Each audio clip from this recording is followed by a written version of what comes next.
मसँग यति बेला हुनुहुन्छ राष्ट्रिय सभाका सांसद हुनुहुन्छ पदम परियारज्यू। आजको दिवसको कार्यक्रमको प्रमुख अतिथि पनि हुनुहुन्छ। यो सन्दर्भमा के सन्देश दिन चाहनुहुन्छ? नमस्कार सम्पूर्ण आदरणीय दाजुभाइ दिदीबहिनीहरूमा। आज नेपाल सरकारले नेपाल राष्ट्रलाई जातीय भेदभाव तथा छुवाछुत उन्मूलन दिवस 2063 सालको जेठ 21 गते घोषणा गरेको नेपाल सरकारले त्यही दिनलाई सम्झिएर अहिले हामी यो दिवस मनाइरहेका छौँ। हामी सम्पूर्ण नेपालभरिका लगभग 14% जति दलित समुदाय राज्यले गरेको यो सम्मानप्रति, राज्यले गरेको यो सेलिब्रेसनप्रति अत्यन्त हर्षित छौँ, खुसी छौँ। यति खुसी भइरहँदाखेरि पनि कागजमा, संविधानमा, कानुनमा जातीय छुवाछुतको उन्मूलन भएको घोषणा गरिरहँदा अहिले पनि नेपालका कैयौँ गाउँहरूमा जातीय छुवाछुतका कारण दलित समुदायले अहिले पनि अपमानित भएर बाँच्नु परेको छ।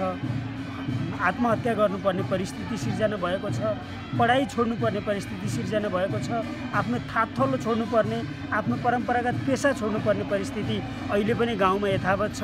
तसर्थ म नेपाल सरकार लगायत सम्पूर्ण नेपाली दाजुभाइ दिदीबहिनीहरूसँग अपिल गर्न चाहन्छु, यो अहिलेको मानव आधुनिक इतिहासलाई सभ्य भन्न नसुहाउने, आधुनिक समाज भन्न नसुहाउने यो जातीय छुवाछुत जस्तो कलङ्कलाई, यो नराम्रो परम्परालाई हामी सबैले यसलाई मिलेर हटाउँ र खास गरिकन गैर दलित समुदायका आदरणीय दाजुभाइ दिदीबहिनीहरूसँग म विनम्रतापूर्वक अनुरोध गर्न चाहन्छु।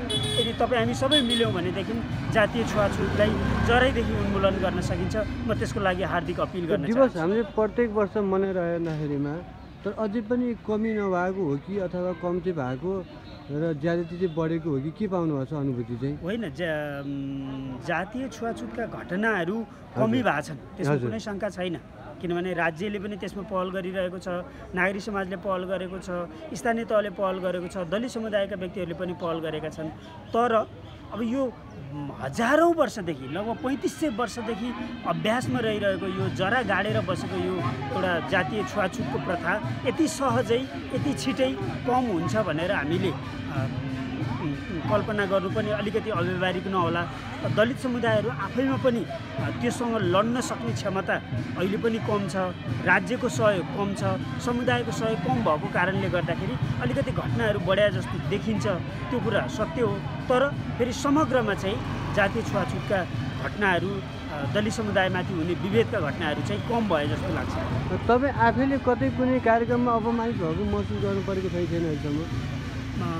जीवनमा त्यस्ता घटनाहरू त कति भोगियो, कति धेरै त्यस्ता घटनाहरूको साक्षी भएर आइयो। तर अहिले पछिल्ला दिनहरूमा चाहिँ प्रत्यक्ष खालको, निकृष्ट खालको जातीय छुवाछुतको घटनाहरू चाहिँ मैले भोग्नु परेको छैन। तर अप्रत्यक्ष रूपमा अपहेलना गरेको, मार्जिनलाइज गरेको, कम आकलन गरेको घटनाहरू चाहिँ फेरि भोग्नुपर्छ। तपाईँ माननीय हुनुहुन्छ, अब कानुन चाहिँ अझै व्यावहारिक रूपमा लागू गर्नको लागि चाहिँ अझै कस्तो खालको कडा कानुन भयो भने चाहिँ यो अन्त्य गर्न मद्दत पुग्छ जस्तो लाग्छ यहाँलाई?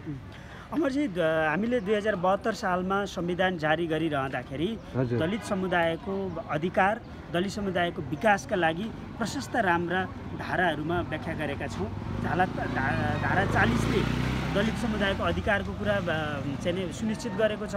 धारा 24ले जातीय विभेद गर्न नपाइने चाहिँ कानुनी रूपमा, संवैधानिक रूपमा प्रबन्ध गरेको छ। तर त्यसलाई कानुनी रूपमा ढाल्नको लागि अहिले हामी राष्ट्रिय सभामा नेपाल सरकारले अब बिस्तारै दलित समुदायको अधिकार र विकासको लागि विधेयक लिएर आउँदैछ। त्यो विधेयकको सुरुदेखि नै हामी लागिरहेका छौँ र त्यो विधेयकलाई, त्यो ऐनलाई हामी दलित समुदाय मैत्री, दलित समुदायलाई जति सकिन्छ धेरै अधिकार दिने गरेर त्यो चाहिँ विधेयक चाहिँ हामी लिएर आउँदैछौँ। अब मलाई विश्वास छ कि त्यो विधेयक आइसके पछाडि नेपालमा दलित समुदायले जुन चाहिँ बहिष्करणमा पर्नु परेको छ, अहिले पनि विभेद भोग्नु परेको छ, अहिले पनि राज्यबाट चाहिँ असुविधाहरू चाहिँ भइरहेको सन्दर्भमा दलित समुदायले ती सबै सेवा सुविधाहरू सरकारको तर्फबाट, राज्यको तर्फबाट पाउनेछन् र अन्य नागरिक सरह सँगै हिँड्न सक्ने, सँगै सम्मानित भएर बाँच्न सक्ने वातावरण बन्नेछ भन्ने कुरामा मैले विश्वास गर्छु। मानिसले एउटा अन्त्यमा भन्नु नि, पुरुष र महिला बिच पनि भेदभाव छ, धनी र गरिब बिच पनि भेदभाव छ, पढेको, शिक्षित र अशिक्षित व्यक्तिको पनि भेदभाव छ, विभिन्न किसिमका भेदभावहरू पनि छन्। तिनलाई पनि निमिट्यान्न पार्नको लागि कस्तो के व्यवस्था हुनु जरुरी छ त? यसलाई अङ्ग्रेजीमा ट्विन ट्र्याक अप्रोच भन्छ अमरजी। यसलाई दुई तरिकाले चाहिँ हेर्नुपर्छ। एउटा जातीय विभेद छुवाछुत गर्ने जुन समाज राज्य छ त्यसलाई चाहिँ सशक्त बनाउने अथवा त्यसलाई चाहिँ नै कानुनी रूपबाट चाहिँ नै बलियो बनाउने हिसाबले एकातर्फ काम गर्नुपर्ने छ भने अर्कातर्फ चाहिँ नै दलित समुदाय आफै जसलाई सशक्तिकरण गर्नुपर्ने छ, जसलाई उनीहरूको अधिकारको बारेमा सुसूचित गर्नुपर्ने छ, उनीहरूकै बिचमा जनचेतना चाहिँ नै जगाउनु पर्ने छ, त्यतातर्फ चाहिँ नै काम गर्नुपर्ने छ। तसर्थ एकातर्फ दलित समुदायलाई पनि सशक्त बनाउँदै लिएर जानुपर्छ भने अर्कोतर्फ राज्य समुदायलाई पनि सशक्त बनाउँदै लिएर जानुपर्छ र दुवै सशक्त भए पछाडि अनि दलित समुदायहरू पनि अरू समुदाय सरह चाहिँ सम्मानित भएर समाजमा बाँच्ने वातावरण सिर्जना हुन्छ।